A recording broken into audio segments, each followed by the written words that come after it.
Now,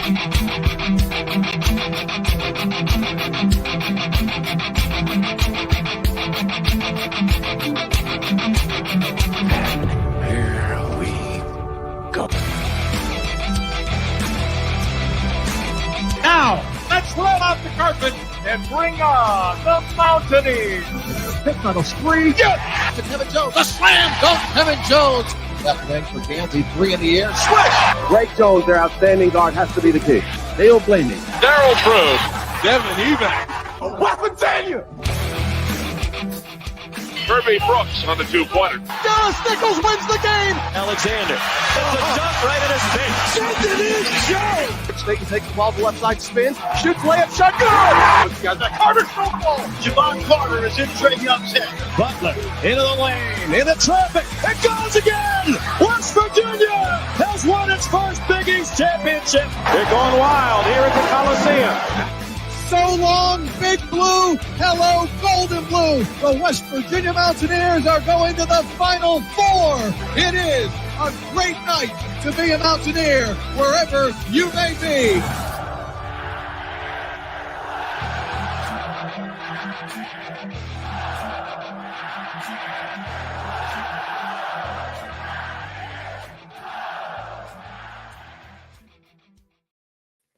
What's going on, Mountaineer Nation? Welcome into the first CRW Hoops post-game reaction show officially of the 2023-2024 men's basketball season. No, we had one for the exhibition, but this one counts tonight, and luckily it's a W in the win column at the end of the day for the West Virginia men's basketball team.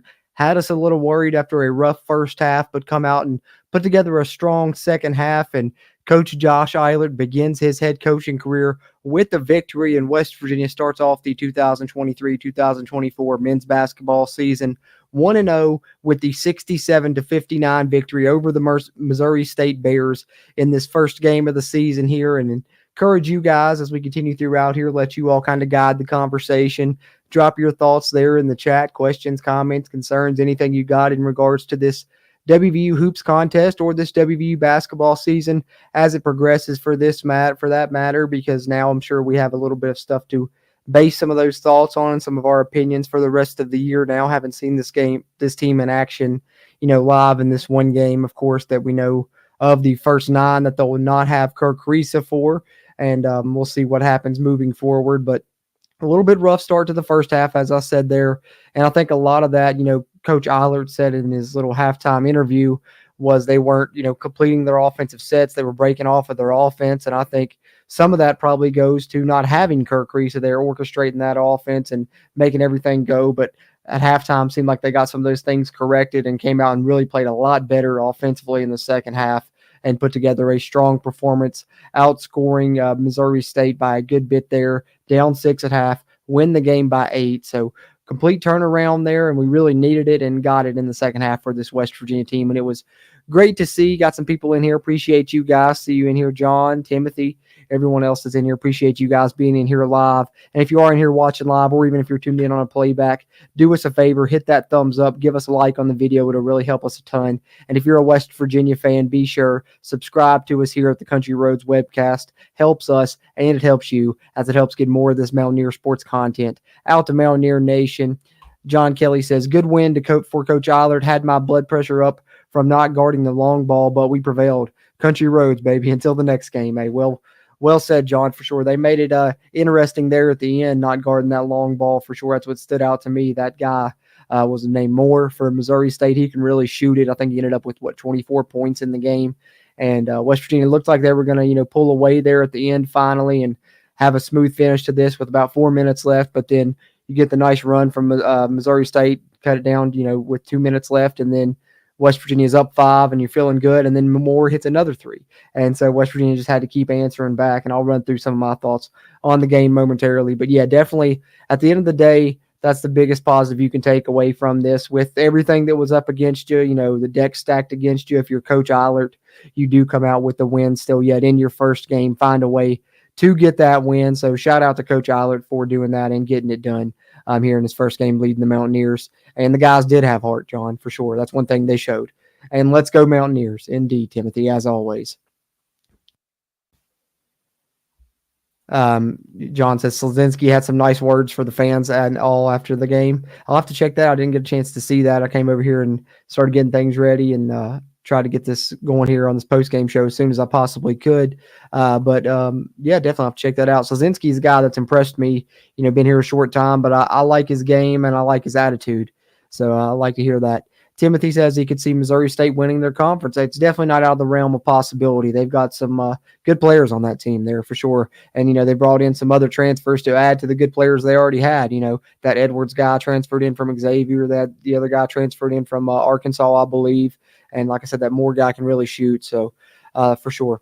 Wilson did play well. Wilson really played well, especially, in that second half. First half, he was a little bit off, but that wasn't just him. That was across the board. Second half, he came out absolutely on fire, and that's what Seth Wilson can give you when he gets hot. Watch out, and hopefully he continues to get hot like that throughout this season. But appreciate you guys sharing your thoughts and continue to encourage you guys.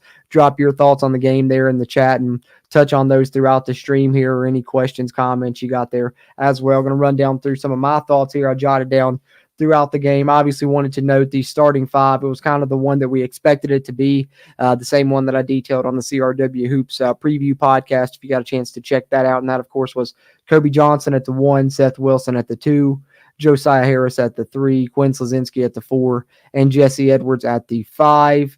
Had me a little bit worried with the rebounding to begin the game because very first possession that Missouri State had, they got 2 offensive rebounds. But after that, really, West Virginia impressed me early on in the game, within the first 4 to 8 minutes of the game with their defense and rebounding they were showing. And I think for everything that I was, scared about at halftime of this game, I was messaging back and forth with our friend, saying that this could be, not a very good team. Second half, they kind of alleviated some of those concerns and still showed that there is some potential still yet for this team. But in the first half, I was really worried. But take away a positive from this game that I wasn't expecting to was this team played a little bit better on defense and certainly did a lot better rebounding the basketball than I expected them to. I thought that would be the biggest deficiency of this squad, but they really did a good job in this game a lot, especially, on the offensive end, getting some second chance points. Josiah Harris did a good job. Jesse Edwards, of course, snagged a ton of boards, but Pat Sumnick off the bench was really doing a great job with that also. So shout out to them doing a good job rebounding overall in the game. West Virginia, struggled on the field goals in the first half, obviously. 4 of 32 was what they were in the first half, so got to do a ton better than that they would in the second half. And interestingly enough, it was a while before West Virginia would hit their first field goal. I think they had 5 points. Yeah, 5 points for West Virginia before they ever made a field goal this season. So kind of an odd stat that you wouldn't expect, but the first field goal of the year came on Jesse Edwards' offensive board after Quinn Slazinski earlier had the first points for West Virginia of the year coming from the free throw line. So Jesse Edwards with the first field goals, Quinn Slazinski with the first official points, though. Then you got a good sequence for Kobe Bryant. Yeah, that'd be nice. Rest in peace there. But good sequence for Kobe Johnson as he scored and then assisted Josiah Harris corner 3, which was the first 3-pointer of the year for the Mountaineers in this game that they had there. So nice sequence for Kobe Johnson. Thought he showed some good play at times in this game. West Virginia needs him to come along, especially in these first 9 games of the season. And he showed some more aggressiveness on the offensive end, and that was good to see. The first sub in for West Virginia in the game came at the 13:50 mark, and that, of course, was Offrey Neve, first man off the bench for West Virginia. And Pat Sumnick was soon to follow there, coming in for Jesse Edwards, getting him his first breather at the 12-minute and 30-second mark. And I thought it was a smart move there by Coach Eilert, and I think it was Warren Baker on the broadcast that pointed this out as well. Smart for him to get Pat Sumnick in for Edwards then at that point, because once it gets under 12 minutes, you get the television timeout. So he actually baked in a little bit of extra rest there for Jesse Edwards by getting him subbed out right before that TV timeout where you get that extended commercial break there. So a smart strategy there by Coach Eilert, and he's going to have to utilize, some tactics like that with the short bench that West Virginia has, only 8 scholarship players on this season, and they had to play, all of those you saw in this game. And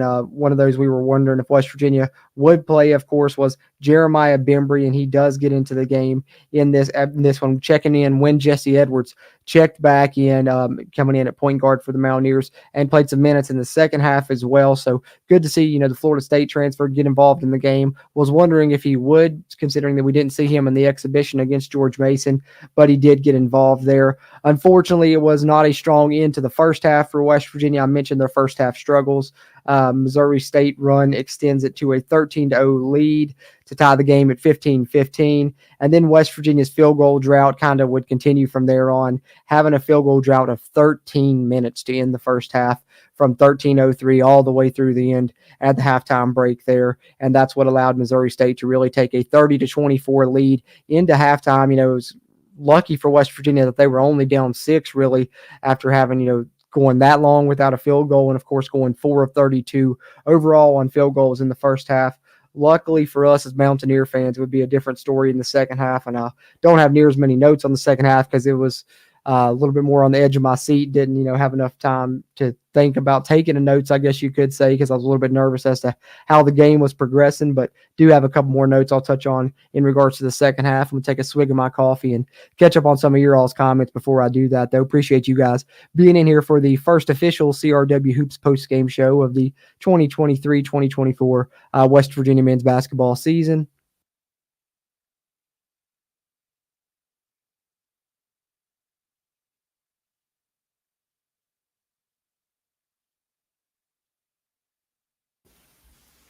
John Kelly says Kobe came alive with his slash and inside shots. Yeah, I was glad to see that, especially, in the second half and late in the game. He did it a few times as well. He really had a size advantage on the Missouri State point guard. I believe his last name was Lee, if I'm not mistaken. And he started to take advantage of that a little bit in the second half. And that's something Kobe Johnson may have on some of the other point guards, while he's playing that position, taking over for Kirk Reese. He's a point guard that's actually very good at, backing down and scoring in the post. So that might be something that he has to do a lot while he's in here, and West Virginia needs him to be more aggressive, something that they kept bringing up that the coaching staff wanted from him. And so I was glad to see that in the second half. He did just that and, come alive, scoring on the inside there for West Virginia, getting some big buckets down the stretch that helped them pull away there late and get this win. And, covered the spread too. I think the spread started at 7.5, so they covered it, from what it was initially, but it dropped all the way down to like 4.5 or 5 right before tip-off. Either way, West Virginia easily covers that 67-59 to get the win. Duquesne has killed Eric Flowers' 18 parlay. Oh, man, I hate to hear that. Isn't it always crazy? Every time I seem like I have a parlay that's about to hit, it's always just like that one leg that causes it to miss. It's crazy how it always works out that way. You hit everything but one thing. Or even if it's the same game parlay, it works out that way. I'll hit everything except one leg. And I'm like, if I'd have done one leg less, I feel like I'd have won. But you still don't, because next time you'll do one leg less and you'll still miss it by one. Vegas is good like that. Like they say, Eric, the house always wins, unfortunately, man. Hate to hear it. I didn't really put too much action out today. I did throw a bet on West Virginia to cover the spread when I seen it get all the way down to 4.5, because, I put on the preview podcast, I thought that they would cover the 7.5 point spread. I thought that this would be a lot more high scoring game than it was. Shout out to both teams playing, a lot better defense than was expected. They definitely hit the under in this game. I think it was 137. I mentioned on the preview pod, though, I thought West Virginia would win by 11. They don't quite win by that much. They win by 8, but nonetheless, a good win for the Mountaineers and cashed the ticket of covering the spread nonetheless. And G Smyrna 746 says they got lucky. They don't have a shooter. I wouldn't say they don't have a shooter, but I would say that right now, especially in the first half, I was super concerned that if you find a way to shut down Jesse Edwards and shut down the paint, which Missouri State was doing a good job of for a big portion of this game, they were not allowing West Virginia to feed the ball into Jesse Edwards after the first few possessions. And I was worried then if you shut down Jesse Edwards, it looked like you shut down West Virginia completely there for a while. But in the second half, we saw some guys shoot the basketball a little bit, G Smyrna. I think Slazinski's a good shooter. I think Seth Wilson's a good shooter. He's a bit streaky at times, but when he's hot, he's really hot. I think both of those guys are good shooters.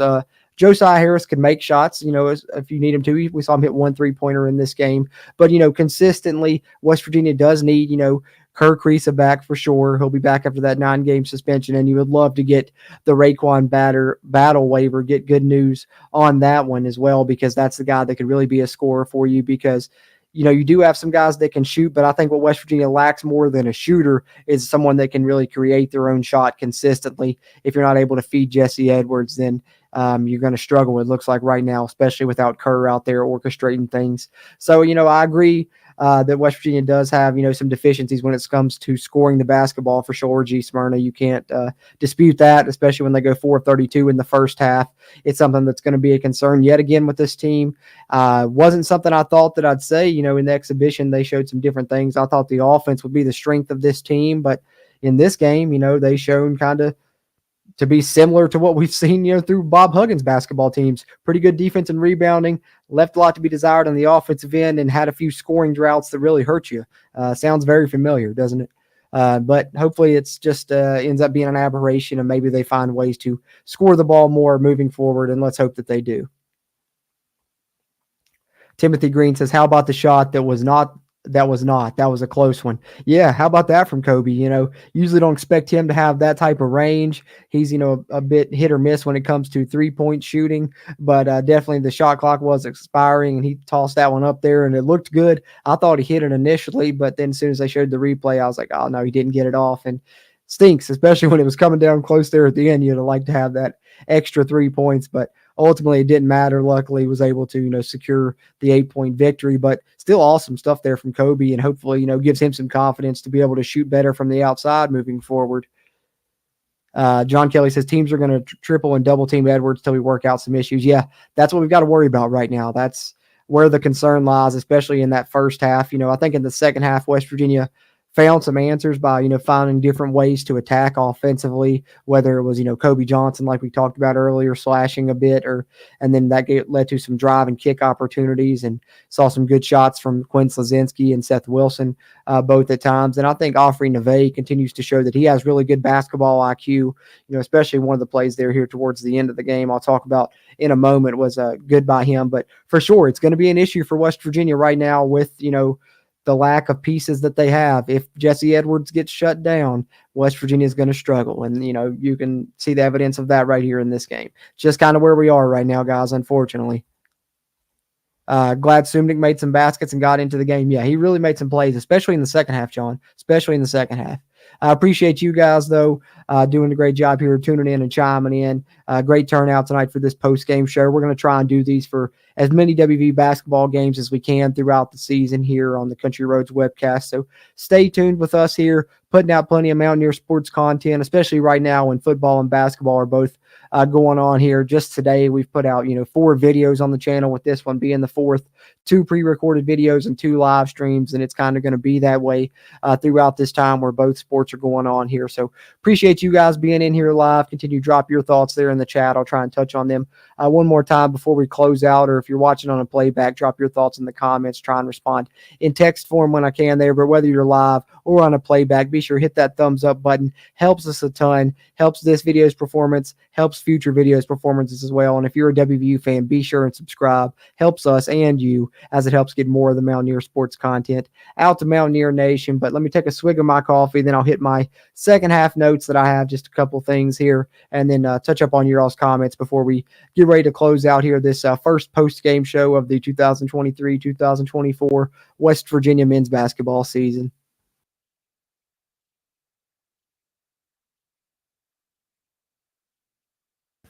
All right, much better there, much better there. All right, second half for West Virginia, of course, began with a made field goal. Great play design there, I thought. Got you a wide open look for Seth Wilson from the three-point line, and he knocked it down. And as we talked about briefly earlier, really started what was a strong, second half for him. He got hot. We'll talk more about that here in a moment, as it was back-to-back baskets for him to start the half there, and that would continue. West Virginia would have a 9-0 run after that, put them up 36-33 after a Slazinski 3 before the first television timeout. His first field goal of the game, actually, in this one, coming there in the second half, but it was his 11th point. So just another quirky statistic there, that he had 11 points, but that was his first field goal. Neve's first points come off a corner 3 off the bench there in the second half, the first time he subbed in there in the second half. And like I said, I continue to be impressed by him to be as young as he is and still, getting acclimated over here and coming in, joining the team as late as he did. He has great basketball IQ, and I think he's really going to be a good player in the future. And then, of course, mentioned Seth Wilson getting hot, 11 points in the first 7 minutes of the second half, back-to-back threes, and had WVU up 47-40 at that point. So that's the Seth Wilson that you need to see, is the one that you saw there to start the early portion of the second half there. When he gets hot like that, West Virginia is going to be tough to defend, especially when you get Kerr back and he can drive and kick, and you got to worry about Wilson outside, so you can't really cheat too much inside to Jesse Edwards. Side to him, that's when you get that lob on the alley-oops to Jesse Edwards, and you'll be able to find him inside. So really that's what West Virginia needs working. They need the outside threat to be able to take some pressure off Jesse Edwards and vice versa. So was glad to see Seth Wilson get hot to start the second half, and I think that's probably one of the reasons things opened up for West Virginia in that second half was Missouri State, at least for a portion of it there, couldn't really close up the inside as much because West Virginia was showing some threats from the outside, whether it was Wilson or Slazinski. We mentioned Pat Sumnick. He played well off the bench in the second half there. I think of one sequence where he had a nice offensive rebound put back, and I think he had another good offensive board not a couple plays later after that as well. So did a good job on the glass and did a good job defensively, having to play kind of the five-man for West Virginia at times right now with West Virginia not really having anyone else with a cook status up in the air moving forward, and still, continue to wish him, thoughts, prayers, well wishes, however you want to term it, on his health concerns. 8-0 run after the under 4 timeout for Missouri State, as I mentioned briefly earlier, to make it 57-54 with 2 minutes and 19 seconds left. But then that's when you get the big answer bucket from Jesse Edwards off of a West Virginia timeout. So off of another timeout, another good design there from Josh Eilert and this staff to get an easy bucket for Jesse Edwards. And then here's when we get into the final sequences of the game here, where I jotted down just a couple notes from those. And of course, I talked about more for Missouri State, 24 points in the game, and the 24th of those points came on a 3 to cut the lead to 61-59 with 41 seconds left. And it was, of course, a double screen for him, and he was a little bit back behind the three-point line, and I believe it was Slazinski trying to close out and was just a little bit late there. And you just can't be late in that situation, especially when it's a guy that that they're going to try and go to with how he shot the basketball throughout the game. So that's something West Virginia's got to clean up, and not going to talk too many negatives about Quinn Slazinski because, like I said, I really like the way that he's played, thus far when I've seen him in this exhibition, and then, of course, in this game offensively. But I think defensively he needs to continue to come along there. There was a couple of times I've had slow closeouts and some different situations that he gave up some things, and of course that late closeout there where it allowed Moore to get that 3 to make it a 2-point game with under a minute to go was one of those. But all in all, really like his game overall. Then of course they had the press on, Missouri State did, and West Virginia struggled at times this one to get the ball up the court with that, flirted with 10-second violation at times, but late in the game when you were worried about it because you see them putting on the press there after the bucket to cut it to a 2-point game, and West Virginia doesn't have Kirk Creasy. You're wondering if they're going to be able to handle this with Kobe Johnson, the lack of ball handlers they have, and they did an absolute great job of it. Press break, Slazinski scores to make it 63-59. Come back the other way, Moore misses this time. Slazinski gets the rebound, fires the ball up court to Offrey Neve, and this is where you get a very heady play by Offrey Neve, and these type of little sequences is what stands out to me with his game and why I talk about his basketball IQ, because the pass is coming in, Offrey Neve is jumping in the air to catch the pass, and simultaneously as he's doing that, he's looking across the court and spotting Josiah Harris cutting to the bucket. Of course, the only man down there for defense on Missouri State's coming towards Offrey Neve as he's catching the basket. He realizes that, quickly just, a little tip pass perfectly to Josiah Harris. Easy dunk, 65-59. West Virginia secures the win at that point, but Josiah Harris would add one more dunk there at the end, and it would finish out 67-59 to get our final score and the 8-point West Virginia victory here to bring them to 1-0 so far on this very young 2023-2024 men's basketball season. But that's pretty much all I got, or at least all I jotted down note-wise. Just want to catch up on some of your all's comments now before we get ready to close out this post-game show. So encourage you guys, drop anything else you got there in the chat. Try and touch on some of those here before we get ready to close up shop after I take another swig of my coffee here.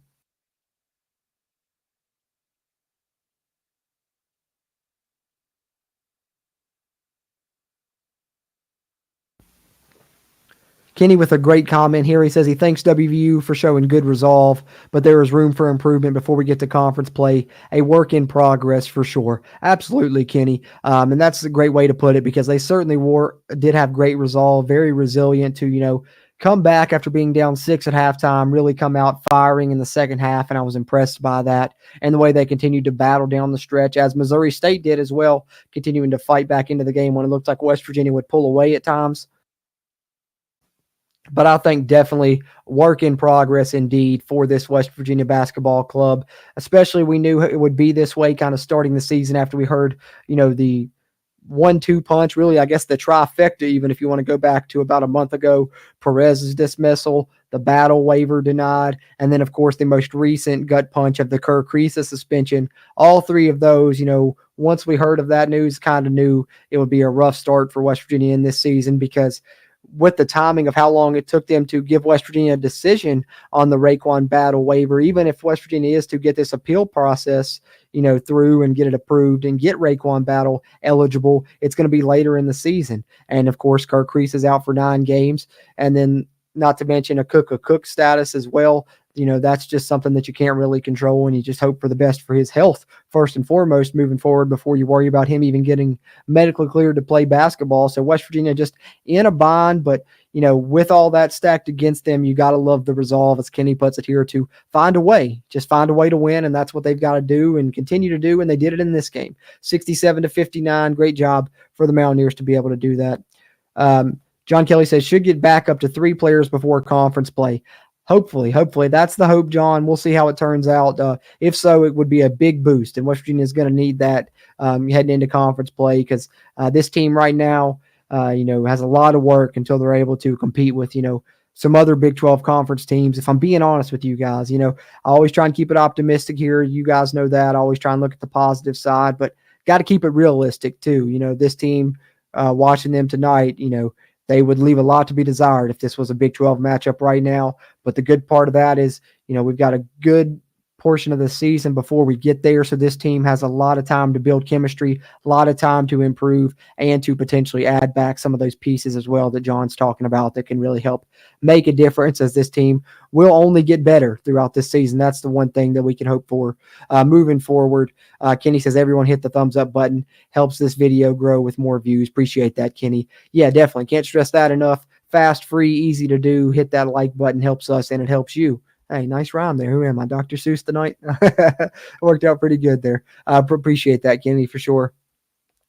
Jeff Burton says Oklahoma State doesn't look very good at all. They're losing. Well, I guess that's a plus side. Maybe, some other Big 12 teams are going to have a slow start to the season as well, and maybe having to take some time to develop also. And that would be good news for West Virginia if that is the case. And some of the teams that are here, in the middle pack of the conference are dealing with the same issues as we are, because we're going to take some time of our own to get there. So, appreciate you sharing that there, Jeff Burton. Appreciate you tuning in and chiming in as well. Definitely going to be interesting to see how this Big 12 conference plays out this year in basketball for sure. John Kelly says he thinks the NIL era is making small schools for more productive and dangerous. Yeah, it certainly seems that way, man, here in recent years since the NIL has come around. I mean, look, last year in the tournament, you get the, Final Four runs from a couple unprecedented teams there, and you never know what can happen for sure. It's definitely kind of starting to seem that way, and Missouri State did have some veterans, as I see you add there, a couple of transfers, one from Arkansas, and of course the veterans that they brought back on their own team, and then the youngster from Xavier Edwards, he looked good in the game also. So yeah, definitely. They're going to be a pretty good team. I wouldn't be surprised to see them be a tourney team maybe at the end of the season. We'll see what happens. It just really depends on how they perform in their conference. When you're one of those small schools, you kind of got to win your conference title to make it there for the most part. Love that tip pass slam, says Timothy Green. As did I, man. Really impressed me. Offering Neve, that basketball IQ, man. That's what stands out to me about him, especially to be as young as he is. And he showed that right there. Awesome tip. And then Josiah Harris to finish it. Just the exclamation point on the WVU victory here for sure. What are we watching? Shane says, a lot of polishing to be done. Indeed. For sure, man. That's kind of the major takeaway from this one that I think everyone can agree on, is that we're super happy to, walk away from this one with an 8-point victory, cover the spread, especially after as bad as we struggled in the first half. And I'm sure as much as we were all worried at halftime of this game, the major takeaway is happy to be 1-0, but definitely have a lot of things to work on and improve on. But the good side of that is, you have time to do that now, and you got stuff on film, so you know what you struggled with, and hopefully you can identify those weaknesses and then turn them into strengths as you move forward. And this team continues to try and improve, and I think they will as this season progresses. But for now, they're 1-0, and we look forward to covering this team,